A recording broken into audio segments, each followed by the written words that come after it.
The late summer sun cast long shadows across the Mitchell ranch as Frances Mitchell guided her horse along the meandering creek that bordered her family's land. At 32, she had grown accustomed to the solitary work of managing the sprawling cattle operation outside Prescott, especially since her husband Alexander's passing 3 years prior. The dry Arizona air carried the familiar scent of sage and sun-baked earth, while crickets chirped their evening symphony from the tall grass.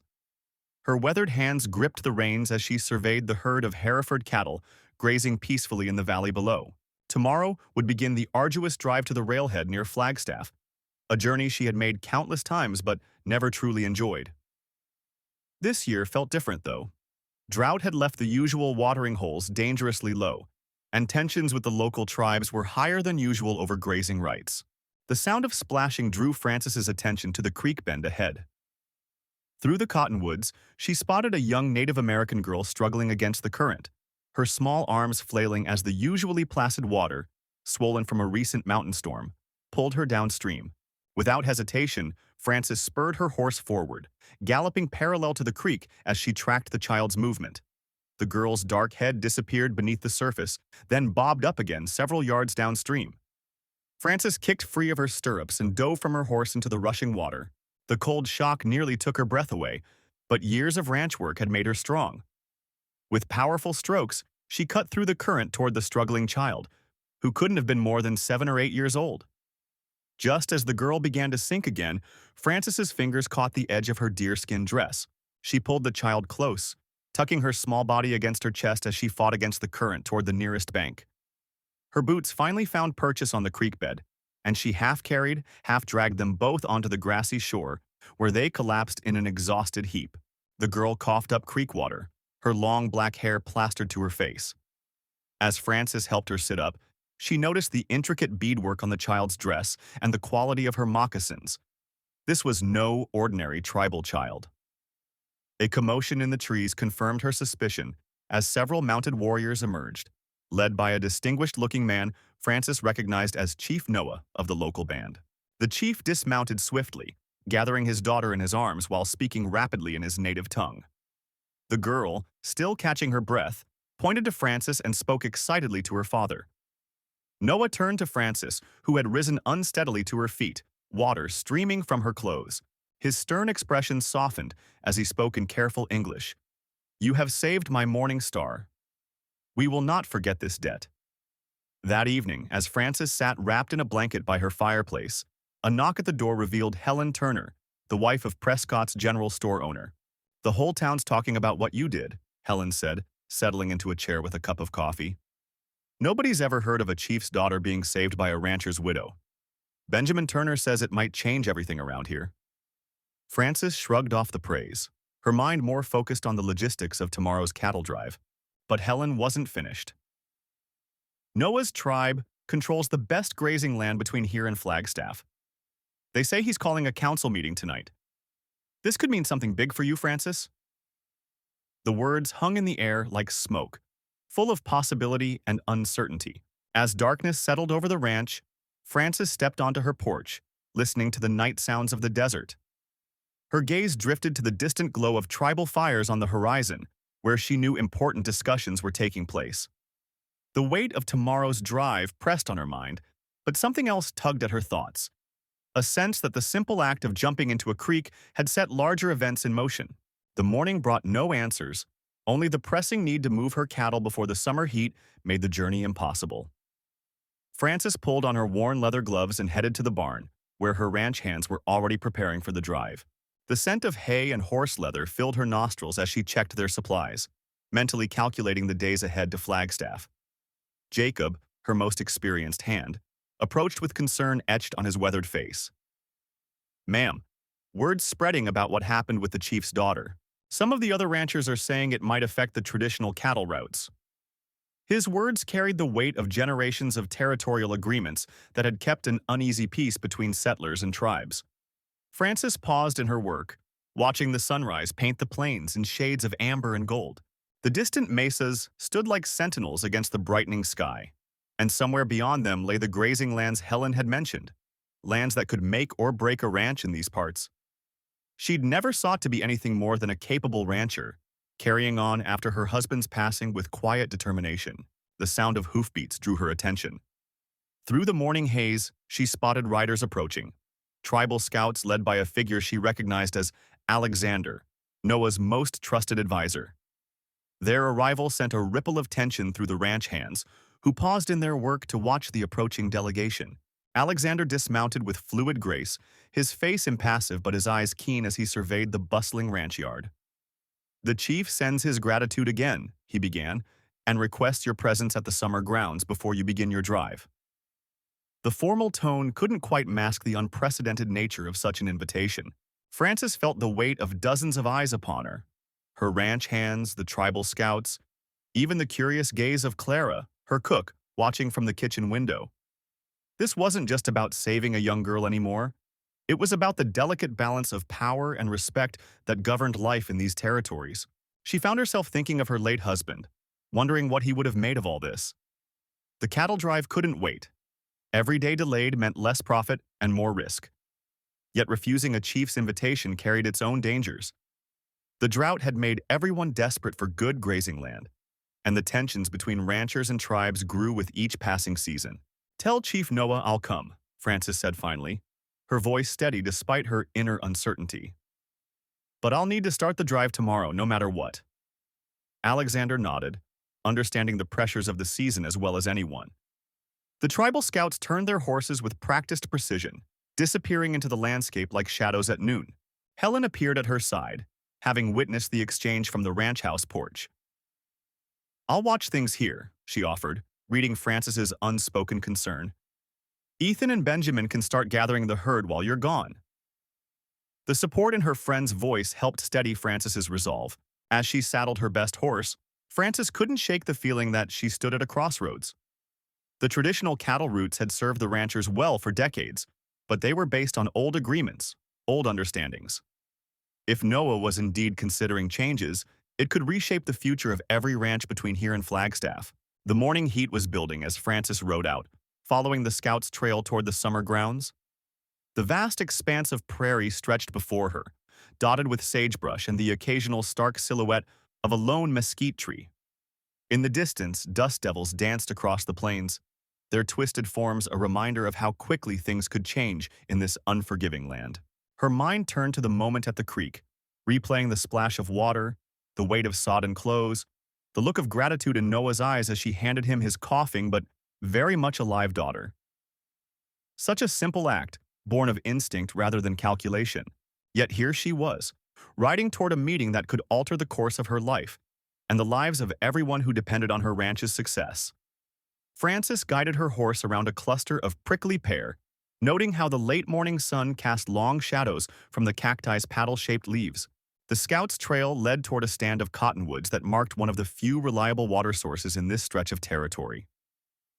As she rode, her thoughts drifted to her ranch hands, Benjamin and Jacob, who were probably already starting the day's work moving cattle to fresh grazing grounds. The responsibility of the ranch weighed heavily on her shoulders. After inheriting it from her father 3 years ago, she'd managed to keep it profitable despite drought and market fluctuations. But the water rights agreement with Noah's people had been crucial to that success. Without access to the creek that crossed tribal lands, her cattle wouldn't survive the brutal summer months when other water sources dried up. A red-tailed hawk circled overhead, its cry piercing the morning stillness. Frances watched it glide effortlessly on thermal currents, remembering how her father used to say that hawks could see the truth of things from above. Right now, she wished she had that kind of clarity. The meeting ahead felt like stepping into uncertain territory, despite her new status as an honorary tribe member. The sound of hoofbeats drew her attention. 2 riders approached from the east, Alexander and Clara, from the neighboring spread. They were good folks who'd helped her through some tough times, but their presence here raised questions. Had they somehow caught wind of the impending changes to the water agreements? "Frances," Clara called out, reining her horse alongside. "We heard about what happened at the creek. Saved Noah's youngest, did you?" Her voice carried genuine warmth, but there was an undercurrent of concern. Alexander hung back slightly, his weathered face unreadable beneath the brim of his hat. Frances nodded, choosing her words carefully. "Just happened to be in the right place. Anyone would have done the same." The summer sun beat down mercilessly as Anna Mitchell guided her wagon along the dusty trail toward Flagstaff, her thoughts drifting to the Hopi girl she'd pulled from the rushing creek 3 months prior. The tribal elders had welcomed her as family after that day, granting her grazing rights on their ancestral lands. Now she faced the daunting task of moving her small herd across dangerous territory to honor that gift, knowing that success or failure would define her future in this unforgiving land. Behind her wagon, nearly 200 head of cattle trudged through the golden prairie grass, their movements orchestrated by Helen Turner and Frances Roberts, two seasoned cowgirls who joined Anna's unlikely venture when no one else would. The women had formed an unconventional alliance, bound by their shared determination to prove that the frontier held opportunities for more than just men with guns and attitudes. The distant thunder of hooves drew Anna's attention to the horizon, where a cloud of dust announced approaching riders. Her hand instinctively moved to the rifle beside her, but she relaxed upon recognizing Benjamin Phillips, the half-Hopi trader who'd been instrumental in bridging the cultural divide between her and the tribe. His presence usually meant news, sometimes good, sometimes troubling. "Raiders hit the Turner spread last night," Benjamin announced grimly as he pulled his horse alongside Anna's wagon. "They're working their way north, targeting isolated herds. Word is they're led by Alexander Perez, used to run cattle for the Triple R until Jacob Roberts caught him running a rustling operation on the side." The news sent a chill down Anna's spine despite the scorching heat. Helen's face darkened at the mention of her former employer's brother. "Alexander's got a score to settle with the whole Roberts family," she explained to Anna. "He blamed Jacob for his wife's death during a winter storm, said Jacob should have sent help sooner. Now he's out to destroy everything the Roberts name touched, including anyone who does business with them." The complexity of frontier relationships weighed heavy on Anna's mind as she considered their position. Frances had been Jacob Roberts' daughter-in-law before her husband's death, and Helen had worked the Roberts ranch for 15 years. Their connection to the family made them targets, but their knowledge of Alexander's tactics might prove invaluable in the days ahead. As the sun began its descent toward the western horizon, the women made camp near a sheltered bend in the creek. Clara Phillips, Benjamin's wife and the tribe's medicine woman, rode in with their teenage son Noah, bringing news from the reservation. The tribal council had seen signs of trouble brewing, smoke signals from the north warning of strange riders moving under cover of darkness.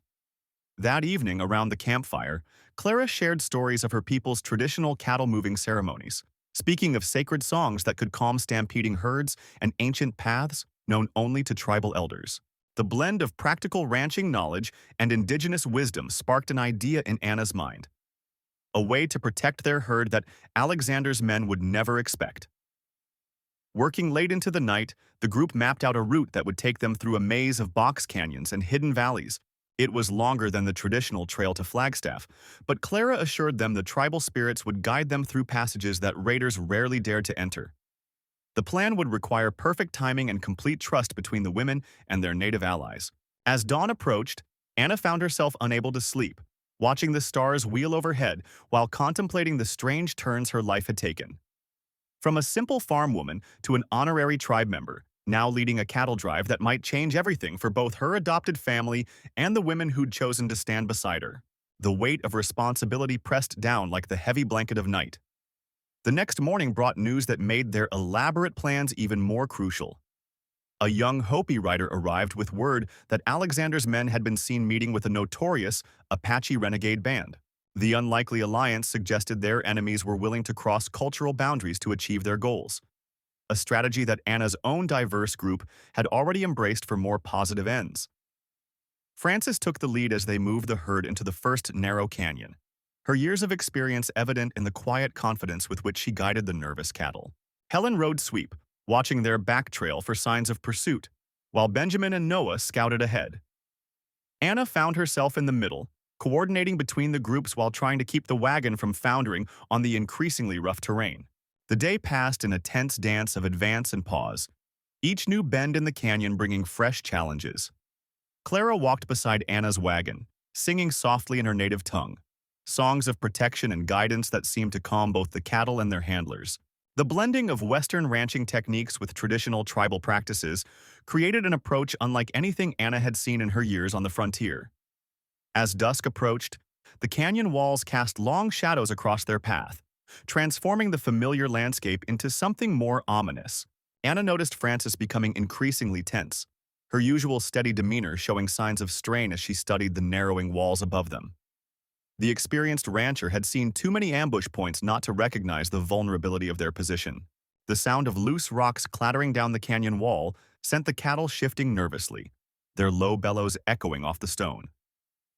Benjamin signaled from his forward position, indicating a wider section of the canyon ahead that might serve as a defensible camp for the night. Anna guided the wagon carefully over the uneven ground, watching as Clara moved among the cattle, her presence helping to settle them despite the growing darkness. Helen rode up alongside the wagon, her voice low but urgent. "There's dust on our back trail. Could be natural, could be riders. Either way, we should make camp while we still have enough light to secure our position." The worry in her eyes told Anna more than her words. Their pursuers were closing in faster than expected. The wider section of canyon proved to be a natural corral of sorts, with steep walls on three sides and a small spring seeping from the rock face. Frances efficiently directed the setup of their night camp, positioning the wagon to partially block the canyon's entrance while Noah and Benjamin established high watch positions on either side. The cattle, exhausted from the day's journey, settled quickly into the relative shelter of the space. Clara shared some dried meat and berries from her own provisions, explaining quietly to Anna how her people had used this canyon for generations as a safe haven during their seasonal movements. The knowledge that they were following an ancient path somehow made Anna feel more confident in their chosen route, despite the growing tension in their small group. As night fell completely, the sound of distant hoofbeats became unmistakable. Anna watched Frances and Helen exchange meaningful glances before Helen disappeared into the darkness to join Noah on watch. The rest of them huddled near the wagon, speaking in whispers as they planned their next move. The cattle drive to Globe suddenly seemed much farther away than the miles suggested. Benjamin returned from his scouting position with troubling news. He'd spotted campfires in the distance, suggesting their pursuers had split into multiple groups to cut off potential escape routes. Anna found herself studying the canyon walls in the moonlight, remembering Clara's stories about her people's hunting paths through these hills. Perhaps their salvation lay not in the obvious route, but in the ancient trails known only to those who had called this land home for generations. Frances pulled Anna aside, her voice barely above a whisper. "We need to move before first light. Waiting will only give them time to close the net. But moving a herd through these canyons in the dark..." She left the sentence unfinished, the risks obvious to both of them. Anna turned to Clara, who had been listening silently, and saw a familiar determination in the young woman's eyes. "My grandmother's songs speak of a path through these canyons," Clara offered, "one that leads to high meadows where the summer grass grows thick. The way is difficult, but the cattle can make it if we guide them carefully." The mix of ancient knowledge and practical cattle driving experience might be their only chance to escape the trap closing around them. The night grew deeper as they refined their plans, the sound of distant hoofbeats a constant reminder of the danger approaching. Anna found herself touching the medallion the chief had given her, drawing strength from the connection it represented. Tomorrow would test not just their skills as ranchers, but their ability to trust in each other and in the wisdom of the land itself. As the first hints of dawn crept into the sky, Anna and Clara led their small group along the treacherous canyon path. The cattle moved slowly, their hooves finding uncertain purchase on the narrow trail that wound between towering rock walls. The air was thick with dust kicked up by the herd, and the occasional loose stone clattered down the cliff face, making everyone tense with each echoing fall. Frances rode at the rear of the herd, her experience keeping the stragglers in line. The young woman had proven invaluable since joining them outside Prescott, her knowledge of cattle matching Clara's understanding of the land. Together, they made an unlikely but effective team, bridging two worlds in a way Anna had never thought possible before that fateful day by the river. The canyon path grew steeper, forcing them to space the cattle further apart. Anna could see the strain in Clara's face as she guided them through particularly challenging sections, reciting her grandmother's directions in a quiet whisper that seemed to blend with the wind. The medallion around Anna's neck felt warm against her skin, as if responding to the ancient wisdom being called upon. The summer sun beat down mercilessly as Anna Mitchell guided her wagon along the dusty trail toward Prescott, her thoughts dwelling on the strange turns her life had taken since saving Little Deer, the chief's daughter, from the rushing waters of Oak Creek. The tribe had embraced her as one of their own, granting her grazing rights across their ancestral lands, a privilege that now proved vital as she helped lead a massive cattle drive through drought-stricken territory. The normally reliable watering holes had dried up, forcing her to take an untested route through dangerous territory. Frances Turner, her longtime friend and fellow rancher, rode alongside the wagon, her weather-beaten face creased with worry as she surveyed the thousands of cattle stretching across the Golden Plains. They'd combined their herds for this desperate journey, knowing that staying put meant certain death for the animals. The unusual partnership between a white woman and the tribal lands had raised eyebrows, but Anna's unique position had opened a path that might save both their ranches. The cattle moved sluggishly in the oppressive heat, their hooves kicking up clouds of dust that hung in the still air. Anna's adopted sister, Little Deer, now called Clara by the settlers, rode ahead as a scout, her knowledge of the land proving invaluable. The unique arrangement had caused tension with some of the other ranchers, particularly Noah Phillips, who viewed any cooperation with the tribes as a betrayal of settler interests. Benjamin Roberts, Anna's foreman, reported that several cattle had collapsed from heat exhaustion despite their careful pace. The loss of even a few head could spell disaster for the precarious financial situation of both ranches. Anna had mortgaged everything she owned to buy breeding stock, while Frances had sold her late husband's gold claims to invest in her herd. Their futures balanced on the success of this drive. The sound of approaching hoofbeats drew their attention as Clara galloped back, her face grave, as she reported a group of rustlers had been spotted moving parallel to their route. Leading them was Jacob Turner, Frances's estranged brother, a man whose gambling debts had driven him to increasingly desperate acts. The complex web of relationships made the situation even more volatile. Jacob knew their operations well from his days working the Turner Ranch. As dusk approached, they made camp near a sheltered valley, positioning the wagons in a defensive circle. Anna met with Clara and the tribal warriors who had joined them as guardians of their shared interests. The alliance was unprecedented, native scouts protecting white-owned cattle on tribal lands. But Anna's actions had built bridges that transcended the usual boundaries, creating something entirely new on the frontier. Thunder rumbled in the distance as Alexander Perez, their Mexican-born scout, reported storm clouds gathering to the west. Rain would be a blessing for the thirsty cattle, but could turn the dusty ground to treacherous mud, slowing their progress and making them more vulnerable to Jacob's gang. The decision to proceed or wait weighed heavily on Anna's shoulders as she studied the darkening horizon. A shot rang out in the gathering darkness, sending the cattle into a panicked frenzy. Jacob's men had decided to strike under cover of the approaching storm. Anna grabbed her rifle and mounted her horse, years of ranching having taught her that losing control of a herd at night often meant disaster. Clara's warriors melted into the shadows, their knowledge of the terrain giving them an advantage even in the darkness. The storm broke with shocking violence, lightning illuminating the chaos as thousands of cattle threatened to stampede. Anna and Frances worked desperately to turn the herd, their voices barely audible above the thunder and driving rain. Through the darkness, they could see mounted figures attempting to split off portions of the herd, taking advantage of the confusion to steal what they could. In a moment of terrible clarity, Anna spotted Jacob Turner attempting to drive a group of cattle toward a hidden canyon. Frances's anguished cry carried through the storm as she recognized her brother.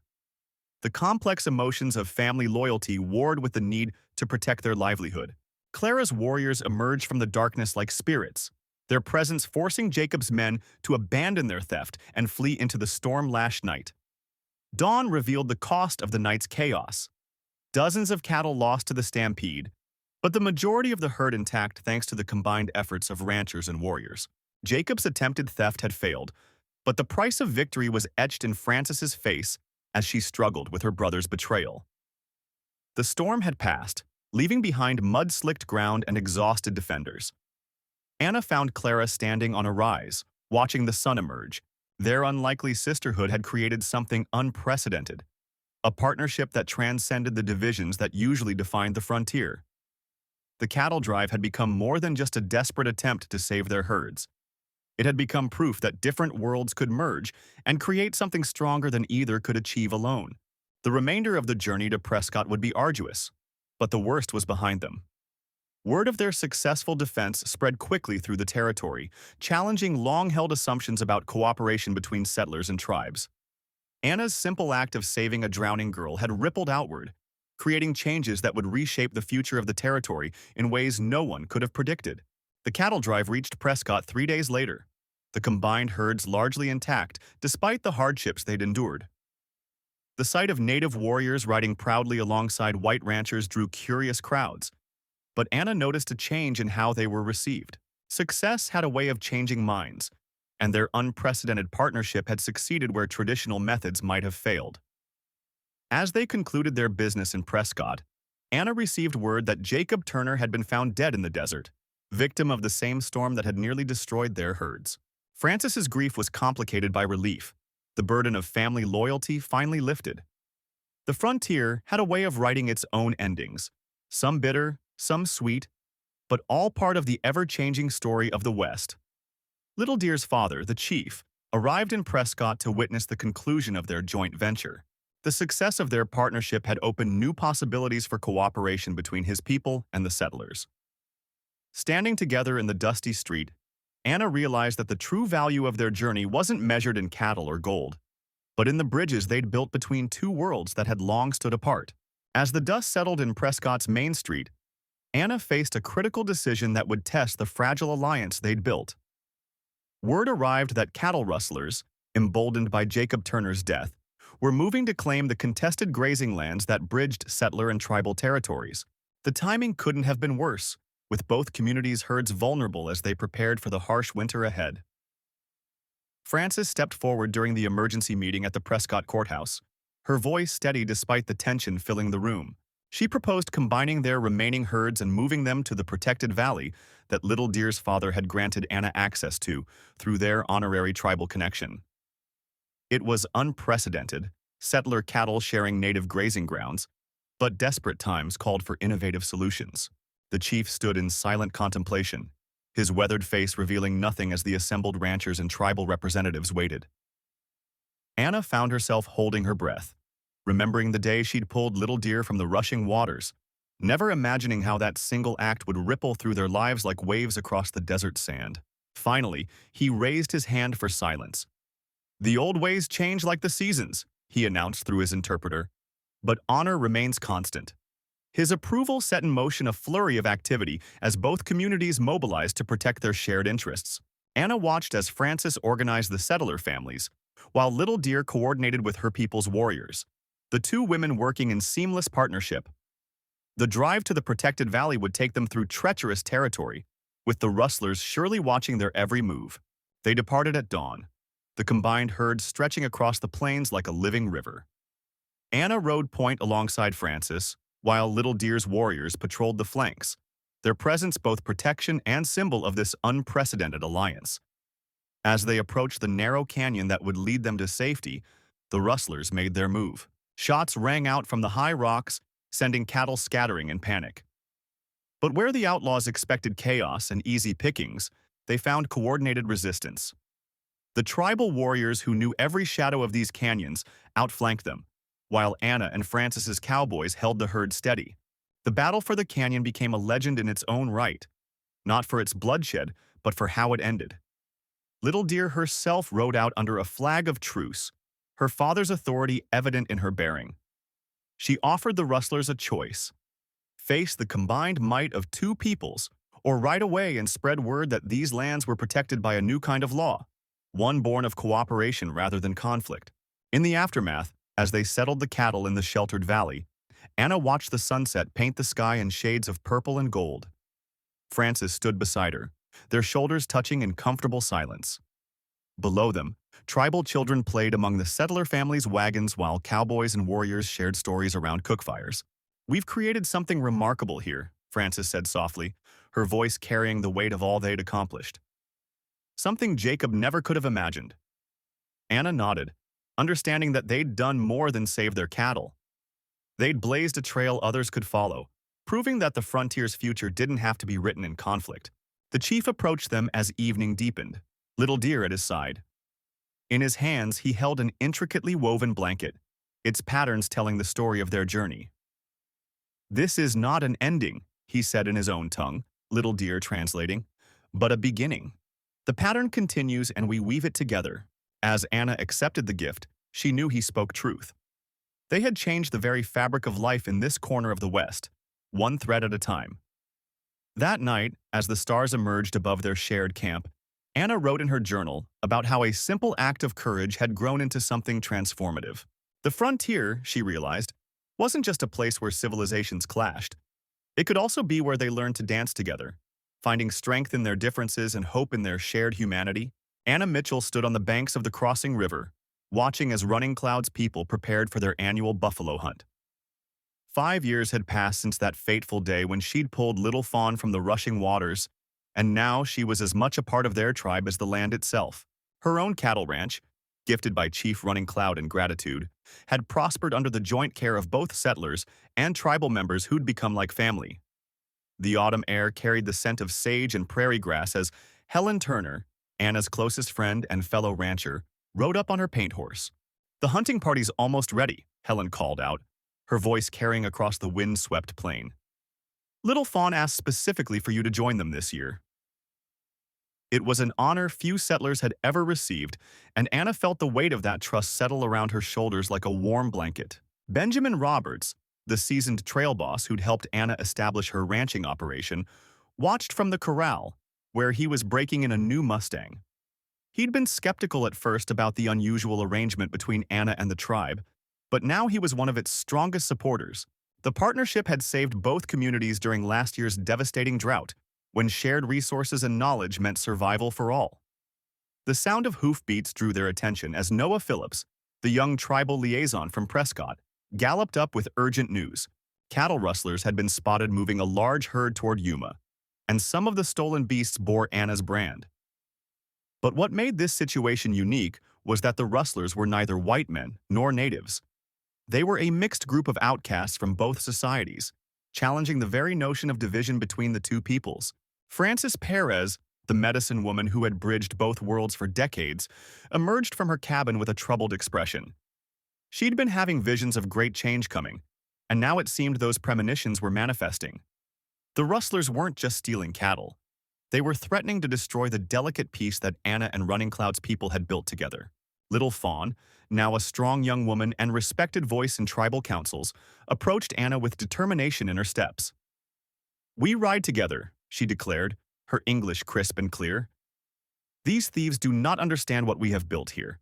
They think because we are different, we must be enemies. We will show them another way." The words echoed Anna's own thoughts perfectly. Jacob Turner, Helen's husband, and the region's most skilled tracker, had already assembled a unique posse, a mix of tribal warriors and ranch hands who had learned to work as one over the years. Their strategy would combine traditional hunting techniques with modern ranching methods, an approach as revolutionary as the community they sought to protect. The pursuit took them across vast stretches of prairie, through the territories that had once marked boundaries between peoples, but now represented their shared heritage. Alexander Mitchell, Anna's younger brother who had initially opposed her acceptance into the tribe, rode beside Little Fawn's brother, Two Hawks, their coordinated movements testament to years of hunting together. As they closed in on the rustlers near Globe, the combined wisdom of both cultures proved invaluable. The tribal hunters' understanding of the land's hidden water sources helped them cut off the thieves' escape routes, while the ranchers' experience with cattle behavior allowed them to predict the herd's movements. It was a chase unlike any other in the territory's history. The confrontation, when it came, defied all expectations. Rather than the violent clash so common in frontier tales, Anna and Little Fawn approached the rustlers' camp openly, under a flag of truce. They carried with them Francis's medicine bundle and a settler's Bible, symbols of the unity their community had achieved. The sight gave even the hardened outlaws pause. Clara Phillips, one of the rustlers who had once been part of Anna's ranch family before bitterness drove her away, broke ranks first. She had seen firsthand what was possible when people chose cooperation over conflict, and her testimony swayed others in the outlaw band. One by one, they laid down their weapons, moved by the evidence of what seemed impossible. True partnership between settlers and natives. The return drive to the ranch lands became a celebration of their unique community's strength. The recovered cattle joined a larger herd being moved to winter pastures, with tribal hunters providing protection alongside the ranch hands. As they crested the final hill overlooking the valley they all called home, Anna remembered the day she'd pulled little Fawn from the river, not knowing then that she was really saving two peoples and helping forge a new way of life on the frontier. Running Cloud welcomed them back with a ceremony that honored both traditions. Under the stars, with the cattle settled safely in their pastures, the chief spoke of how a single act of courage had grown into something far greater. The legacy they were building, he said, would outlast all of them, a testament to what was possible when people chose to see beyond the boundaries others had drawn.